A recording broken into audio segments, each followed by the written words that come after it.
Halo Sobat Kira. Hai. Kembali hadir bersama kami dalam acara Brokoli. Apa itu guys? Obrolan Wira. Siamo Tutti Fratelli. Siapa kita? PMR. PMR Terampil, berbakti, bersahabat. Stop.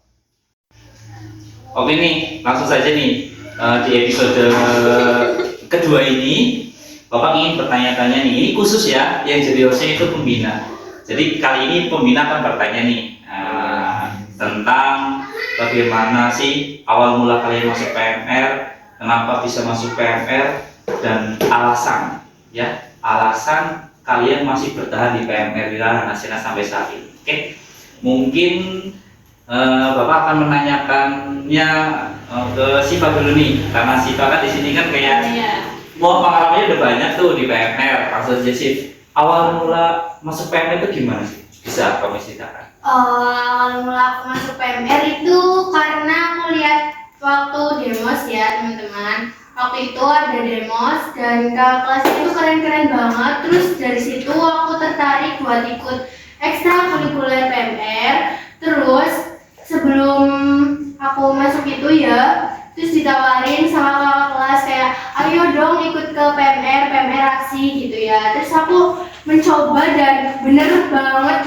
ikut PMR itu asik. Terus juga kayak di PMR itu nggak apa ya, materinya nggak cuma itu aja, banyak sekali materi yang dipelajari. Terus banyak juga outbound kayak misal ngelatih kerja sama kita satu sama lain, terus kayak saling melengkapi kayak gitu. Oh, berarti ikut PMR karena kakaknya itu keren-keren guys. Iya, betul sekali. Karena Berarti ada yang ditaksir nggak sih? enggak ada dong, enggak ada. Oh, boleh. Kenapa nggak ada yang ditaksir? Karena enggak ada yang menarik buat aku, asik. Bukan Katanya keren. bukan karena peraturan PMR ini nggak boleh pacaran ya? Bukan, tapi emang karena enggak ada yang menarik aja. Oke. Kalau Farah nih, ini namanya Farah Dugo ya. Kenapa Rel? Bisa masuk PMR? Awal mula ceritain dong Rel. Awal mula masuk PMR ya. Jadi dulu kan itu ada semacam event Kabupaten Cilacap. Nah, dulu itu nggak tahu kenapa tiba-tiba pagi-pagi itu disuruh ke BK jam 8. Lalu sama siapa itu Rel? Itu sama seseorang itu guru sejarah sekarang. Oh, udah sejarah ya. Guru sejarah sekaligus pembina PMR. Jadi pagi-pagi itu dipanggil di ruang BK ya, itu ditanya mau ikut event ini apa enggak, terus ya jadi karena dibilang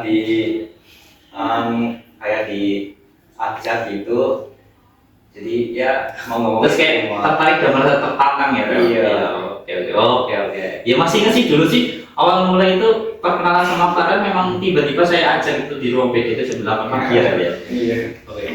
Nah terus semenjak dari situ kan ikut event PMR itu ya kali nggak ikut ekskulnya ya nggak after lah, jadi ikut ekskulnya kan habis itu ada seleksi PMR ya, disuruh ikut ya.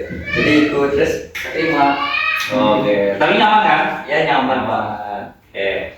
Oh lanjut nih, ini panggilannya tuh bontot ini ya, karena ini memang paling bontot, saya anggap paling bontot ini di PMR ini. Oke, Pak Gas, awal mula kamu masuk PMR itu gimana sih?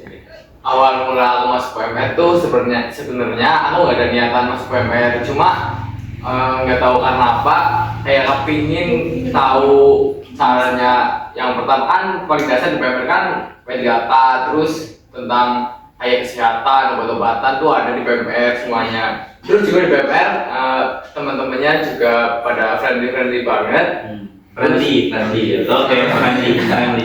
Terus ya situ aku mulai, kan aku belum lama nih masuk PMR, belum ada 1 tahun lah. Aku masuk PMR itu kenapa ya? Kayak pengen rasain seleksinya aja sih sebenarnya sih. Terus kok Waduh, ini ada seleksinya nih Jim. kok keterima, terus ya lama-lama kesini nyaman lah di PMR. Terus juga kakaknya kalau ngebimbing nggak sungkan langsung langsung to the point. Iya dong. Oke. Berarti sampai detik ini saat ini nyaman lah ya di PMR ya. Nyaman. Oke. Nah, tadi kan Pak Roy yang nanya-nanya kita nih tentang kenapa kita masuk PMR. Nah, sekarang kita yang tanya kenapa Pak Roy jadi pembina PMR. Coba Oke, jelaskan. berarti saya nih guys yang ditanya nih kenapa jadi Pembina. pembina. Mungkin bisa saya ceritakan dulu. Bapak itu awal menjadi guru di SMA Negeri 1 Patimun itu tahun 2020 guys, tahun 2020. Ya, berarti Nah, Ya, Pak, karena COVID ya. iya mak, belum COVID. Nah, di tahun 2020 itu awalnya itu PMR itu kayak vakum, kayak pembinanya mungkin kurang apa ya bahasanya? Ya ada sesuatu lah ini seperti itu. Terus tiba-tiba nih ada kesurupan guys itu waktu itu saya ingat sekali itu ada kesurupan itu tahun 2020. Nah nggak tahu kenapa itu tiba-tiba itu saya datang itu ke UKS. Nah setelah kejadian itu saya langsung dipanggil sama guru langsung, oh, Roy kamu jadi pembina PMR aja ya. Nah berawal dari situ. Nah awalnya 1 bulan, 2 bulan, 3 bulan jujur bapak itu nggak nyaman, belum nyaman lah ya, bukannya nggak nyaman, belum nyaman. Tapi kesini iya sih kalau bukan saya siapa lagi gitu. Terus saya juga lihat waktu di tahun 2020 itu PMR kita itu nggak ada apapun nah, jadi kosong. Seragam tidak ada, topi masih biru dan itu rusak semua. Terus tandu itu cuma satu waktu itu, tandu cuma satu, P3P itu belum ada sama sekali. Dan obat-obatan itu juga sih tidak ada. Nah, terus kayak berjalannya waktu, kemudian saya berpikir kalau saya membiarkan PMR cuma seperti ini, gak akan bisa berkembang. Waktu itu PMR dipandang sebelah mata di SMA Negeri 1 Patimun. Beneran itu dipandang sebelah mata. Istilahnya itu ekskul yang paling belakang lah. Dan tugasnya kalau PMR itu cuma jaga upacara. Kemudian waktu itu saya ikut diklat itu di PMI Kabupaten, kemudian mendapatkan penguatan dari Pak Endro, ternyata wah PMI itu banyak sekali kerjanya. Kemudian saya pelajari tahun 2021, kemudian di tahun 2022 PMR sudah memiliki 4 tandu, terus bajunya sudah komplit, topi sudah komplit. Itu yang daftar itu dulunya itu anggotanya itu 25, 50, setiap tahun itu naik sampai pernah itu 216 anak itu daftar PMR waktu itu. Cuma waktu itu saya bilang sama Pak Samsu, Pak ini waktu itu masih bertunggu, maaf masih bertunggu.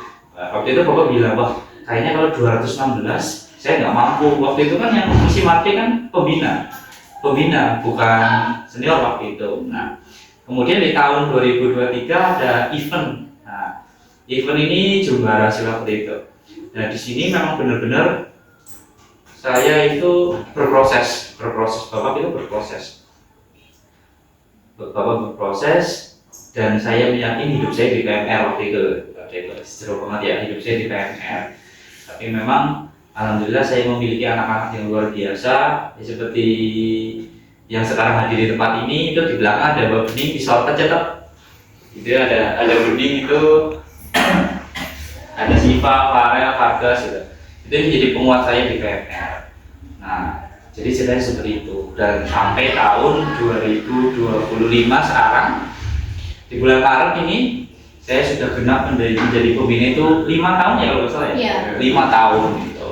Dan saya happy, saya enjoy di sini. Gitu guys. Bentar, saya mau tanya. Berarti sebelumnya itu nggak ada pengalaman menjadi pembina PMR? Nggak ada. Bapak nggak ada pengalaman apapun, kayak nol. Ilmu P3K juga nol, nggak ada sama sekali.